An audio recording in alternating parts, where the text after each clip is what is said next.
may maganda bang paghihiganti? What is the best way to take revenge? There is. Do you want to know the best kind of revenge? There are 3. And remember this, 3 best revenge.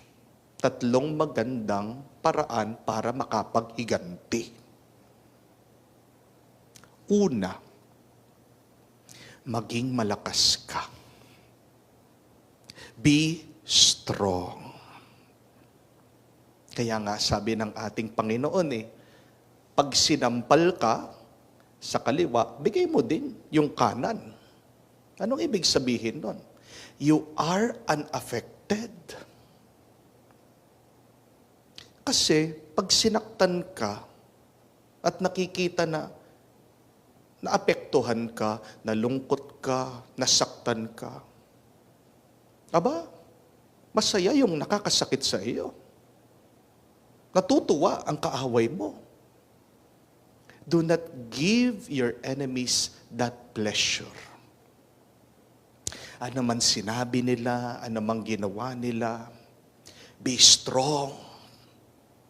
Be unaffected. Alisin mo yung galit, yung inis, yung poot sa puso mo. Parang walang nangyari. Isipin mo parang kinagat ka lang ng langgam. O parang langaw lang yan na dumapo sa iyong balat. Paalisin mo lang. Yan yung magandang paghihiganti. Yung pakita mo na mas malakas ka kesa sa kanila. Walang magagawa ang mga kalaban natin sa atin. Puwera na lang kung hahayaan mo na sila'y makapasok sa iyong isip at puso. Amen? Isipin mo, sino man yan na ayaw mo o nakasakit sa iyo. Langgam lang yan. Langaw lang yan. Walang halaga yan sa iyong buhay. Pero pag binibigyan mo siya ng halaga sa iyong buhay, you're giving them the power over you. Amen? There is this beautiful quote teaching from Saint Abby. Sabi po niya, the weak revenge, the strong forgive, the intelligent ignore. Ang ganda po, no? Ang mga mahihina, sila lang yung mga naghihiganti. Yung mga malalakas, matatatag, nagpapatawad ang mga yan. At yung mga matatalino, hindi pinapansin. Yung mga naninira, yung mga haters, yung mga bashers, o yung mga taong may masamang mithiin, may masamang balak sa iyo. May masamang niisip, may masamang pinaplano laban sa iyo. Kung matalino ka, you ignore them. Amen? The best revenge, number 1, is becoming strong. Second, pangalawa, maging masaya ka.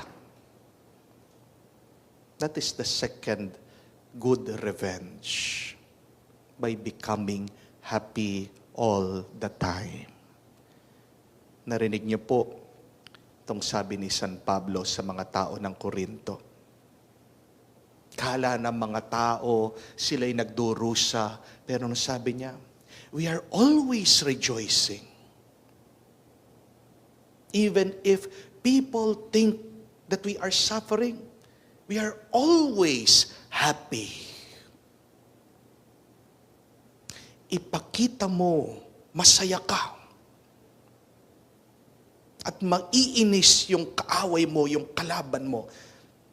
Nothing will make your enemies angrier, more mad, than to see you smiling, than to see you happy, than to see you rejoicing. Kaya yung mga misis dyan, na may problema dahil yung mga asawa daw nila, merong number 2, may binabahay, may kalaguyo. Please, take care of yourself. Please, choose to be happy.